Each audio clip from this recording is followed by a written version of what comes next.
ಕನ್ನಡ ಹಿರಿಯ ಪ್ರಾಥಮಿಕ ಶಾಲೆ, ಮೂಕಣಜಾನಿ ತೋಟ, ಮುಗುಳುಕೋಡು, ತಾಲೂಕು ರಾಯಬಾಗ್. ಈ ಶಾಲೆಯಲ್ಲಿ 4ನೇ ತರಗತಿಯ ಕನ್ನಡ ವಿಷಯ ಗದ್ಯ ಪಾಠ ವೀರ ಅಭಿಮನ್ಯು ಎಂಬ ನಾಟಕವನ್ನು ನಮ್ಮ ಶಾಲಾ ಮಕ್ಕಳು ಪ್ರದರ್ಶಿಸುತ್ತಿದ್ದಾರೆ. ಆ ಮಕ್ಕಳ ಪಾತ್ರ ಪರಿಚಯ ಹೀಗಿದೆ. ನನ್ನ ಹೆಸರು ಸಮರ್ಥ್ ಪಾಟೀಲ್. ನಾನು ಧರ್ಮರಾಯನ ಪಾತ್ರ ಮಾಡುತ್ತಿದ್ದೇನೆ. ನನ್ನ ಹೆಸರು ಸೈನೇ ವಾಡ್ಕರ್. ನಾನು ಭೀಮಸೇನನ ಪಾತ್ರವನ್ನು ಮಾಡುತ್ತಿದ್ದೇನೆ. ನನ್ನ ಹೆಸರು ಆಕಾಶ್ ಜಂಗಿ. ನಾನು ಅಭಿಮನ್ಯುವಿನ ಪಾತ್ರವನ್ನು ಮಾಡುತ್ತಿದ್ದೇನೆ. ನನ್ನ ಹೆಸರು ಆರಾಧ್ಯ.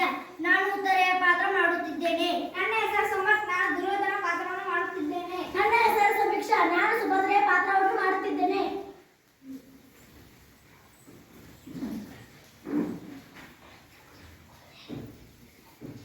ನಾಟಕ ವೀರ ಅಭಿಮನ್ಯು.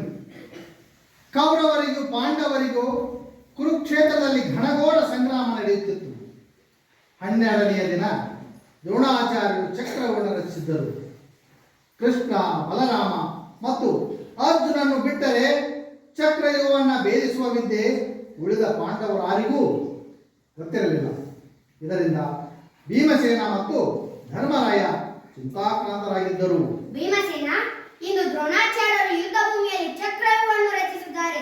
ಇದನ್ನು ಭೇದಿಸುವ ವಿದ್ಯೆ ಶ್ರೀಕೃಷ್ಣ, ಬಲರಾಮ ಹಾಗೂ ಅರ್ಜುನನಿಗೆ ಮಾತ್ರ ಗೊತ್ತು. ಆದರೆ ಈಗ ಅವರು ರಾಕ್ಷಸರನ್ನು ಎದುರಿಸಲು ಹೋಗಿದ್ದಾರೆ. ಈಗೇನು ಮಾಡಬೇಕು ಎಂಬುದೇ ದೊಡ್ಡ ಚಿಂತೆಯಾಗಿದೆ. ಅಗ್ರಜ, ನನಗೂ ತೋಚದಂತಾಗಿದೆ. ಈಗೇನು ಮಾಡುವುದು? ಪ್ರಣಾಮಗಳು ದೊಡ್ಡಪ್ಪ. ದೊಡ್ಡಪ್ಪ, ನೀವೇಕೆ ಎಂದು ಬಹಳ ಚಿಂತಾಕ್ರಾಂತರಾಗಿರುವಿರಿ? ಬಾ ಮಗು ಅಭಿಮನ್ಯು, ಇಂದು ದ್ರೋಣಾಚಾರ್ಯರು ಯುದ್ಧ ಭೂಮಿಯಲ್ಲಿ ಚಕ್ರವ್ಯೂಹವನ್ನು ರಚಿಸಿದ್ದಾರೆ. ಇದನ್ನು ಭೇದಿಸುವ ವಿದ್ಯೆ ನಿನ್ನ ತಂದೆಯಾದ ಅರ್ಜುನ, ಶ್ರೀಕೃಷ್ಣ, ಬಲರಾಮನಿಗೆ ಮಾತ್ರ ಗೊತ್ತು. ಆದರೆ ಈಗ ಅವರು ಅನಿವಾರ್ಯವಾಗಿ ಸಂಚಪ್ತಕರೆಂಬ ರಾಕ್ಷಸರನ್ನು ಎದುರಿಸಲು ಹೋಗಿದ್ದಾರೆ. ಈಗೇನು ಮಾಡಬೇಕು ಎಂಬುದೇ ದೊಡ್ಡ ಚಿಂತೆಯಾಗಿದೆ. ದೊಡ್ಡಪ್ಪ, ಇಷ್ಟು ಚಿಕ್ಕ ವಿಷಯಕ್ಕೆ ಅಷ್ಟೊಂದು ಚಿಂತೆಯೇ? ಏನು, ಇದು ಚಿಕ್ಕ ವಿಷಯವೇ ಕಂದ? ಪಾಂಡವರಿಗೂ ಕೌರವರಿಗೂ ಬಿಲ್ವಿದ್ಯೆ ಕಲಿಸಿದ ದ್ರೋಣಾಚಾರ್ಯರು ರಚಿಸಿದ ಚಕ್ರವ್ಯೂಹವನ್ನು ಭೇದಿಸುವುದು ಅಷ್ಟು ಸುಲಭದ ಕೆಲಸವೇ? ಚಿಂತೆಯನ್ನು ಬಿಡಿ ದೊಡ್ಡಪ್ಪ. ಚಕ್ರವನ್ನು ನಾನು ಬೆಳೆಸುತ್ತೇನೆ. ನನ್ನನ್ನು ಆಶೀರ್ವದಿಸಿ ಕಳಿಸಿಕೊಡು. ಬೇಷ್ ಕುಮಾರ, ನಿನ್ನ ಪರಾಕ್ರಮದ ಮಾತುಗಳನ್ನು ಕೇಳುತ್ತಿದ್ದರೆ ನನಗೆ ಅತೀವ ಸಂತೋಷವಾಗುತ್ತಿದೆ. ನಿನ್ನನ್ನು ಪಡೆದ ನಾವೇ ಧನ್ಯರು. ಆದರೆ ಹಾಗೆಂದರೇನು ದೊಡ್ಡಪ್ಪ? ನನ್ನ ಸಾಮರ್ಥ್ಯದ ಮೇಲೆ ನಿಮಗೆ ಶೇಕೆ? ನನ್ನ ಮೈಯಲ್ಲಿ ಹರಿಯುತ್ತಿರುವುದು ಕ್ಷತ್ರಿಯ ವಂಶದ ರಕ್ತ. ನಾನು ಜಗದ್ವಿಖ್ಯಾತ ಅರ್ಜುನನ ಮಗ. ಹೌದು ಮಗು, ನೀ ಹೇಳುತ್ತಿರುವ ಮಾತುಗಳಲ್ಲಿ ಸಂದೇಹವೇ ಇಲ್ಲ. ಆದರೆ ಇಂತಹ ಘನಘೋರ ಯುದ್ಧವು ನಿನ್ನಂತ ಬಾಲಕನಿಗೆ ಸಲ್ಲದು ಕುಮಾರ. ಚಕ್ರವನ್ನು ಬೆಳೆಸುವ ವಿದ್ಯೆ ನಾನು ತಾಯಿಯ ಗರ್ಭದಲ್ಲಿರುವಾಗಲೇ ಶ್ರೀಕೃಷ್ಣ ಪರಮಾತ್ಮನಿಂದ ಕೇಳಿ ತಿಳಿದುಕೊಂಡಿದ್ದೇನೆ. ಭಲೇ ಕುಮಾರ, ನಿನ್ನ ಪರಾಕ್ರಮದ ಮಾತುಗಳನ್ನು ಕೇಳುತ್ತಿದ್ದರೆ ನೀನು ಚಕ್ರವ್ಯೂಹವನ್ನು ಬೆಳೆಸುವುದರಲ್ಲಿ ಯಾವುದೇ ಅನುಮಾನವಿಲ್ಲ. ಇದೇನು ಭೀಮಸೇನ ನೀನು ಹೇಳುತ್ತಿರುವುದು? ಅಭಿಮನ್ಯು ಇನ್ನೂ ಮಗು. ಅವನನ್ನು ಯುದ್ಧಕ್ಕೆ ಕಳಿಸುವುದು ನನಗೆ ಸರಿ ಕಾಣಿಸದು. ಅಣ್ಣ, ನೀನು ಚಿಂತಿಸಬೇಡ. ಚಕ್ರವನ್ನು ಬೆಳೆಸುವ ಸಾಮರ್ಥ್ಯ ವೀರ ಅಭಿಮನ್ಯುವಿನಲ್ಲಿದೆ. ಆಯಿತು ಭೀಮಸೇನ, ನಿನ್ನ ಮಾತಿನಂತೆ ಅಭಿಮನ್ಯುವನ್ನು ಯುದ್ಧಕ್ಕೆ ಕಳಿಸಲು ನನ್ನ ಸಹಮತವಿದೆ. ಆದರೆ ಯುದ್ಧ ಭೂಮಿಯಲ್ಲಿ ವೀರ ಬಾಲಕನಿಗೆ ನಾವು ರಕ್ಷಾಕವಚದಂತಿರೋಣ. ಬಹಳ ಸಂತೋಷ ದೊಡ್ಡಪ್ಪ. ನನ್ನನ್ನು ಆಶೀರ್ವದಿಸಿ. ಬಾ ಮಗ, ಹೊರಡೋಣ. ಸುಭದ್ರೆಯ ಅರಮನೆ. ಅಭಿಮನ್ಯುವಿನ ಪ್ರವೇಶ. ಪ್ರಣಾಮಗಳು ತಾಯಿ. ಅಮ್ಮ, ಇಲ್ಲಿಂದ ನಾನು ಕುರುಕ್ಷೇತ್ರ ಯುದ್ಧದಲ್ಲಿ ಚಕ್ರವನ್ನು ಬೆಳೆಸಲು ದೊಡ್ಡಪ್ಪನಿರಾದ ಧರ್ಮರಾಯ ಹಾಗೂ ಭೀಮಸೇನನಿಂದ ಆಶೀರ್ವಾದ ಪಡೆದು ಬಂದಿದ್ದೇನೆ. ಇನ್ನು ನನ್ನನ್ನು ಹೊರಡಿಸಿ ಕಳಿಸಿಕೊಡು. ಇದೇನು ಕಂದ, ನೀನು ಯುದ್ಧ ರಂಗಕ್ಕೆ ಹೋಗುವೆಯ? ಅಲ್ಲಿ ಚಕ್ರವ್ಯೂಹವನ್ನು ಭೇದಿಸುವೆಯ?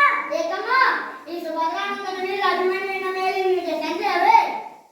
ನನ್ನನ್ನು ಆಶೀರ್ವದಿಸಿ ಕಳಿಸಿ.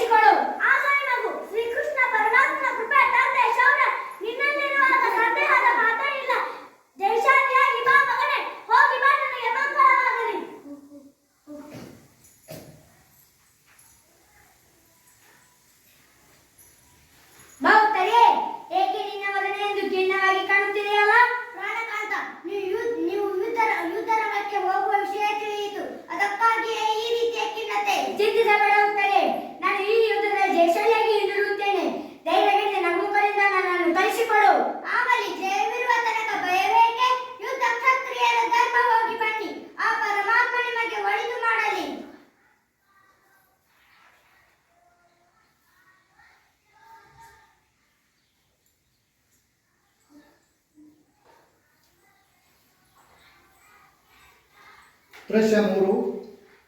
ಅಭಿಮನ್ಯು ಸೂರ್ಯನಂತೆ ಪ್ರಕಾಶಿಸುತ್ತಾ ರಥವನ್ನೇರಿ ಯುದ್ಧ ಭೂಮಿಗೆ ಪ್ರವೇಶ ಮಾಡುತ್ತಾನೆ.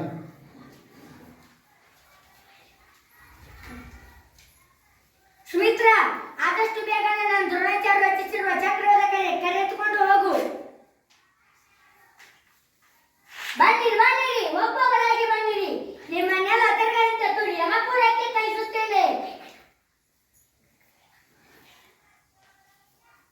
ದ್ರೋಣ, ಕರ್ಣ ಹಾಗೂ ಇತರ ಕೌರವ ಸೇನೆ ಸೇರಿ ಅಭಿಮನ್ಯುವಿನ ವೀರಾವೇಶ ನೋಡಿ ಆತನನ್ನು ಮುಗಿಸಲು ತಂತ್ರ ಹೂಡುವರು.